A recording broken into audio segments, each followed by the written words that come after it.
नमस्कार, मी अस्मिता. माझ्या रेसिपी चॅनलमध्ये तुमचे खूप स्वागत. आज आपण बघणार आहोत चमचमीत अशी चवळीची रस्सा भाजी किंवा चवळीची उसळसुद्धा तुम्ही याला म्हणू शकता. एका कुकरमध्ये 2 टेबलस्पून तेल मी इथे घेतले आहे. अर्धा टीस्पून मोहरी घालून आपल्याला मोहरी फुटू द्यायची आहे. त्याच्यानंतर अर्धा टीस्पून आपल्याला इथे जिरं घालायचं आहे.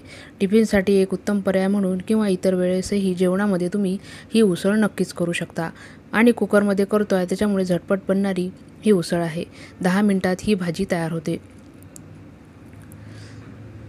मोहरी आपली फुटली आहे आणि जिरं पण फुललं आहे. त्याच्यामुळे आपण याच्यानंतर एक मोठ्या आकाराचा कांदा मी बारीक चॉपरमधून करून घेतला. कांदा आपल्याला फोडणीमध्ये घालायचा आहे.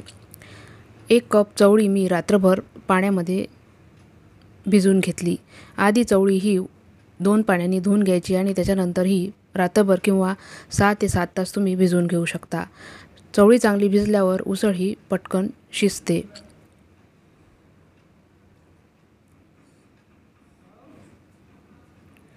कांदा चांगला तांबूस होईपर्यंत आपल्याला परतून घ्यायचा आहे. कांदा 3 ते 4 मिनिटात हा चांगला तांबूस असा परतून होतो. त्याच्या आधी आपल्याला अर्धा टीस्पून हिंग घालायचा आहे. 5 ते 6 कढीपत्त्याची पानं घालायची आहे. कढीपत्त्यामुळे फार छान स्वाद ह्या चवळीच्या उसळीला येतो. अप्रतिम आणि झटपट बनणारी ही उसळ आहे. नक्की करून बघा. हलकासा ट्रान्सपरंट कांदा व्हायला लागला की आपल्याला इथे लसूण आणि खोबऱ्याची पेस्ट घालायची आहे. लसूण आणि खोबऱ्याचं वाटण तुम्ही आधीच करून घेऊ शकता. 8 दिवस पुरेल इतकं पण तुम्ही बनवून ठेवू शकता. फ्रीजमध्ये चांगलं टिकतं आणि कुठल्या पण उसळीला तुम्ही ते घालू शकता.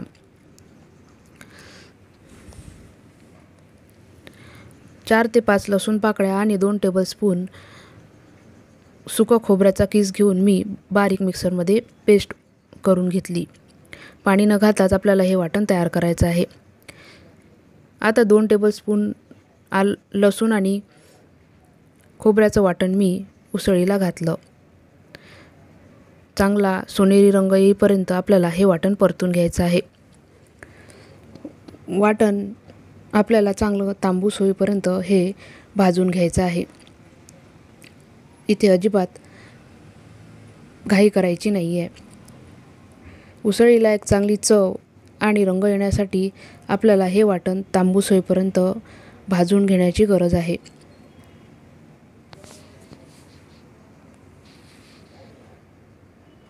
तुम्ही इथे बघू शकता हळूहळू वाटणाचा कांद्याचा रंग हा बदलतो आहे.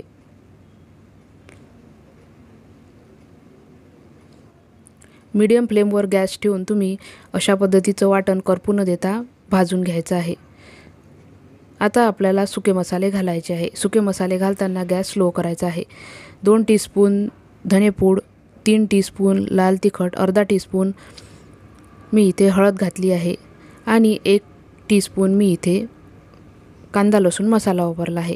कांदा लसूण मसाला नसेल तर तुम्ही इथला जो मसाला वापरत असाल तो इथे वापरू शकता. 1 छोट्या आकाराचा टोमॅटोसुद्धा मी इथे वाटणामध्ये घातला आहे. आता थोडंसं पाणी घालून आपल्याला टोमॅटो हा झाकण ठेवून सॉफ्ट करून घ्यायचा आहे. खमंग असा मसाला बनून तयार होतो. मसाला जळू नये म्हणून 2 ते 3 टीस्पून पाणी तुम्ही इथे वापरू शकता. स्लो फ्लेमवर आपल्याला हा मसाला भाजून घ्यायचा आहे. टोमॅटो सॉफ्ट होईपर्यंत मसाला चांगला शिजवून घ्यायचा आहे. मसाला लवकर परतून होण्यासाठी मी भाजीच्या अंदाजाने इथे 2 टीस्पून मीठ वापरलं. तुम्ही तुमच्या अंदाजानुसार इथे तिखट आणि मिठाचं प्रमाण वापरू शकता.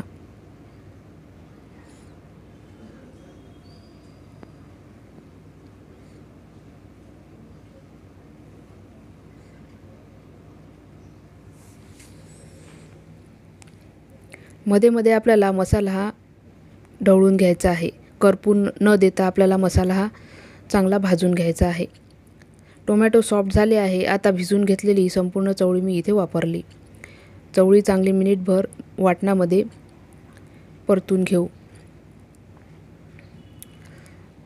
लसूण आणि खोबऱ्याच्या वाटणामुळे आपल्या चवळीला एक दाटसरपणा येतो आणि खमंगपणासुद्धा येतो. नक्की अशा पद्धतीची उसळ ही टिफिनला किंवा इतर वेळेस खाण्यासाठी बनवू शकता। माझ्या चॅनलवर नवीन असाल तर चॅनलला सबस्क्राईब नक्की करा। हे पूर्णतः निःशुल्क आहे। लाईक करा, शेअर करा आणि बेल आयकॉनही प्रेस करा। मिनिटभर चवळी वाटणामध्ये मी चांगली शिजवून घेतली। आता आपल्याला इथे गरम पाणी वापरायचं आहे। गरम पाणी वापरल्यामुळे भाजीला चव तर चांगली येतेच, रंग पण छान येतो आणि भाजी ही लवकर शिजण्यास सुद्धा मदत होते। आता चवळी भिजेल इतकंच पाणी मी इथे वापरलं आहे। तुम्ही तुमच्या अंदाजाने रस्सा कितपत पातळ हवा आहे त्या अंदाजाने इथे पाणी घालू शकता। पण टिफिनला द्यायची असेल तर दाटसरच रस्सा आपल्याला इथे ठेवायचा आहे, त्याच्यामुळे चवळी बुडेल इतकंच पाणी मी इथे वापरलं आहे। आता कुकरचं झाकण लावून आपल्याला फास्ट गॅसवर 1 शिटी करून घ्यायची आहे आणि स्लो गॅसवर 2 शिट्या करून घ्यायच्या आहेत किंवा मध्यम फ्लेमवर तुम्ही 4 शिट्ट्या करून घेऊ शकता। कुकरची पूर्णतः वाफ गेली आहे। आता झाकण उघडून आपल्याला चेक करायचं आहे। चवळीचा दाणा एक दाबून बघायचा आहे, म्हणजे चवळी शिजली की नाही हे आपल्याला समजतं। जर चवळी जास्त शिजलेली हवी असेल तर 1 शिट्टी आणखी करून तुम्ही घेऊ शकता। अप्रतिम अशी चवळीची रस्सा भाजी आपली तयार आहे। परत भेटू अशाच एका रेसिपीसह।